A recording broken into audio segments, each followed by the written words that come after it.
Hi, everyone. Just like that perfect demo that you've prepared for, you've spent hours and days putting in the users and customers' colors on the website and their perfect logo. And then you show up on site and the user does not even have a conference room for you. You're sitting in the cafeteria with a sandwich and a coffee mug and wondering, how are you going to deliver that perfect demo? But you power through it. And that's exactly what today felt like. Got up to an internet outage, and all the hours of work that we've put into this event, it started to look scary.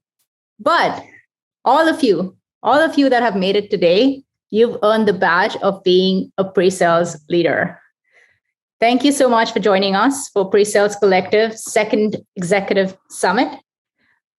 I'm going to kick it off because today we have a really packed agenda and some exciting sessions. We have some great speakers. And for the first session here, we're going to talk about a topic that could not be more timely than this executive summit, which is the power of community. That is why we're all here today. And to join and to help me with this topic, I have David Malouf joining me today. Before I hand it off to him, a quick introduction from my side. I'm Naz. I'm head of Enterprise Solutions Architecture at Stripe. I'm also president of the PreSales Leadership Collective Council.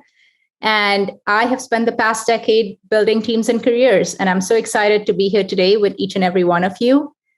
And David, handing it off to you. Great. Thanks, Naz. Good morning and welcome everybody to day 2 of the summit. I hope that everyone had a great day 1. I know that me personally, I've got a whole list of follow-up items that I want to dig into a little bit deeper and follow up on. Hopefully you do as well. But very excited to be here today to kick off day 2. For those that haven't had a chance to yet meet out in the community, my name is David Malouf. I'm a Group Vice President of Solutions here at Salesforce and also a member of the advisory board here at the PreSales Collective. So as a Group Vice President, that just means that I work with several different groups within solutions at Salesforce. But no matter what team it is that I'm working with, one of the key things that I look to drive home is this sense of community within that team. How do you foster that sense of mutual trust and respect and that sense of belonging in a professional environment? When you hear the term community, a lot of different things come to mind, whether it's professional or personal or whatever environment that you're in. And I've only got you for 10 minutes today, but my hope is that you take a step back and take that sense of community through the lens of what does it mean for your organization? What does it mean for your teams? So as we start to kick this thing off, I'd like for everyone to hop into the Slack channel that we've got going and just type in a couple of words on what community means to you. Now, this could be a definition, it could be a type of community, just anything that comes to mind. We'll kind of get a stream of consciousness going. And we're going to move pretty quickly, so we'll just give everyone about 30 seconds to do that. All right, great. I see a lot coming in here. We've got words like supportive, neighbors, relationship, sharing, belonging, all of these different words that are coming in here. Now, they're all different, but they all have the same kind of central theme. And that's really common when we talk about the word community, because what I want everyone to take a look at is even though community may mean something specific to you, it may mean something different to the other people within your community, your employers, your your employees, your coworkers, other members of your team. They might have a different view of what community means. Now, if you were like me coming up through school, when you learned about community, they really dumbed it down into 3 categories. They said, okay, communities are either urban, suburban, or rural. It's all about where you're located geographically, and that dictates basically your sense of community. Who you interact with defines the community that you're a part of. But then as you start to grow up a little bit and you learn a little bit more about what community really means, you realize there's a lot more to it than that. There's a lot of different types of communities that exist in the world, from religious to professional, social, educational, ethnic. All of these different types of communities exist in the world, and it can get a little bit confusing. Even the Oxford Dictionary currently has 13 different definitions of the word community. And what I found most interesting here is that many of these definitions have little comments next to them. Some that say obsolete, now rare, no longer used. And the reason for that is because not only has the definition expanded, it changes over time based on where we are in any given point in time in history. So as things continue to evolve, the definition of what community means changes based on world events. So the prevailing definition right now is a body of people or things viewed collectively. And it's a very broad statement, but what's most interesting to me about this definition is not what the words say, but what's not there. We don't see anything about location or race or gender or any of these other topics. Yes, those are lenses through which we can establish communities, but they aren't the defining factor. They're not a prerequisite. Community has expanded to include anything that brings us together and serves a greater purpose or brings together parts of a whole. Now, if we take a look back at the past 18 months going into the pandemic, a lot of people's views of community changed drastically. So for many of us in a professional setting, we were used to having coworkers that we could tap on the shoulder and ask a question to, or go grab lunch. Even for those of us that worked completely remotely 100% of the time, knew that when we traveled to a specific city, there were coworkers that we could meet up with and have dinner or see at conferences. All of that went away. And a lot of people really struggle with how are communities going to survive? How are communities going to move forward? And in the words of Jeff Goldblum from Jurassic Park, and I'll paraphrase him a little bit, community, it finds a way. And it did find a way. And without the ability to meet physically, people turn to digital channels. Things like TikTok, which I'm sure we've all seen those TikTok challenges, as terrifying as they might be. It's given people the ability to do all of those crazy things they would normally get together and do in person in a digital platform. They've seen their user base skyrocket during the pandemic to over 1 billion monthly active users. Clubhouse is another platform that didn't exist before the pandemic. They were formed in April of last year, and we now use them on Fridays to get together with the PreSales collective and talk about different topics with our community. And they now have 2 million weekly active users. And then you've got the fitness community, which has always been a bit fickle and kind of fad-based, but everything that they do has been centered around getting together in central locations, competing against each other. And without the ability to do that, everything went digital. Peloton, which went into 2020 with a little over 1 million members, skyrocketed up to 4 million members. And what's interesting about Peloton right now, if anyone's been following their stock or them in the news recently, is that it's starting to crumble. People are starting to come back out of their homes and move back into gyms and get together and compete in person.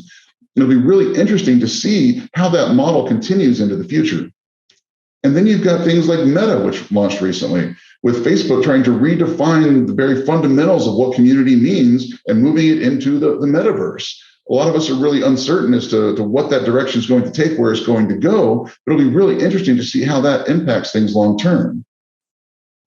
And then as a Salesforce employee, I'd be remiss if I didn't mention Slack, which powers the back end here at the PreSales Collective with our 7,000 members that are communicating on a regular basis through the Slack workspace, and really changing the way that a lot of companies get together and collaborate in this digital environment. So that's at the macro level. Those are the trends that are going on holistically. But what about each of you? How has your definition of community changed over the past 18 months? Have you changed the way that you interact with some of your communities? Have you left certain communities? Have you joined new communities? Well, spoiler alert, you have, right? We're all here. We're here at the PreSales Collective. In a profession that has over 500,000 people, professionals globally, it took a pandemic and a big risk from James and Yuji to bring this together. But fast forward, and here we are. We're having this summit. We're getting together, exchanging ideas in a way that we never would have before. We're spending 3 days together with like-minded individuals who understand where we're coming from, who've gone through similar challenges, and can communicate with each other. Right? Some of us out there, we're direct competitors. We're out there competing on the field, but we've come to realize that the sense of community that we have goes bigger than that the rising tide really does raise all ships. And by doing this knowledge share, we all become better. We all really elevate this community. Now, the perspective that you might not have taken some time to examine, and if you haven't, I really encourage you to, is what about your employees? How has their sense of community changed over the past 18 months? We talked about the employees that used to sit across from each other and go to lunch and have these experiences. What has it been like for them? Well, I'll tell you, it's not been great. If you're like me, I can't open up an app on my phone or my email or pick up a newspaper without seeing something about the Great Resignation. I've seen all these different articles that have been written, all these different studies that have been done on why this is happening. And the common theme that I keep coming across is that lacking a sense of community in the workplace is driving employees to seek validation elsewhere.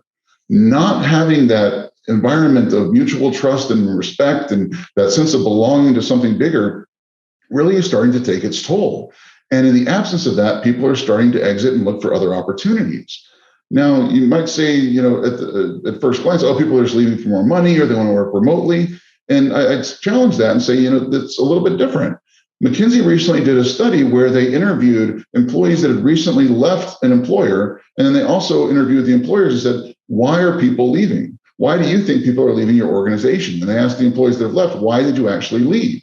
Now, there were some commonalities in the responses. You'll see those here in gray, things like work-life balance, unmanageable workload, et cetera. Those things lined up pretty well.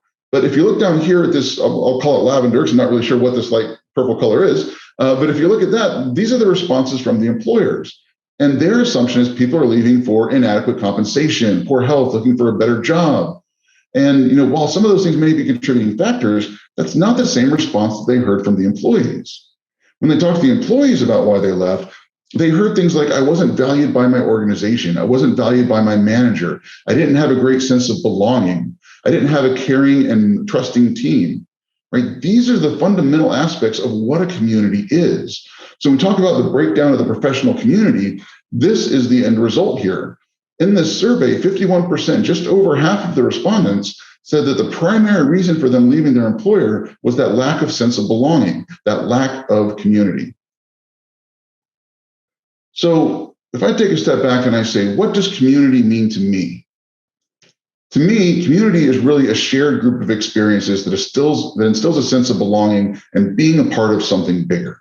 And if we look at it through that lens, our idea of what community means really starts to expand. So I challenge everyone, as you're going through today, as you're going through tomorrow, looking back on what you went through yesterday, take some of these learnings, internalize them, and then put them through the lens of your employees. What can we be doing to make the experiences better for our employees, and kind of closing that digital gap that we've got right now, where we aren't getting back on planes and having these team meetings and get-togethers like we had in the past. Some of that's starting to come back, but we're never going back to the way things were before. And as you have these ideas, please post them into the Slack group. Let's have some conversations around what's working. Let's help each other out. If people have questions about what's working for other people in this area, let's post those things and see what we can do to help elevate the totality of the pre-sales community on a global basis. So with just a couple of minutes left here, I want to turn things back over to Naz, who's going to tell us a little bit about what community means to her. Thanks, David. And it is fascinating to see the journey of a single word community from where it was to what it's become.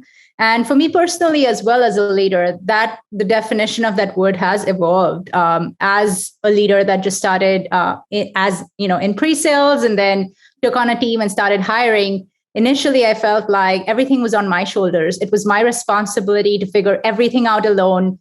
And it felt good to come to solutions and find them. But the sooner that I got introduced to James and found PreSales Collective, I remember my first introduction to an initiative that my manager gave me, and I posted it to the community. I just found such great solutions, such great suggestions on the mistakes that others have made in coming up with that solution. And it was so great for me to see that I'm not alone in this.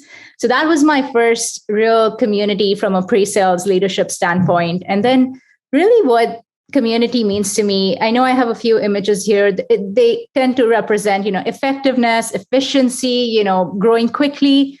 But really that ladder stands out to me. It's really that every rung, every person in that community brings something different to the community. And together, what's exciting to me is not just learning from each other. And it's not just building something good today from what we've learned, but it's something that we can build in the future. And that's why each and every one of us is here today, because we as a community want to create something special, not just for ourselves, but for the teams of the future. So that's really what community means to me. And if I were to go to the next slide, I think one thing that I want to quickly point out is, as a community, each person that's part of the community has a responsibility.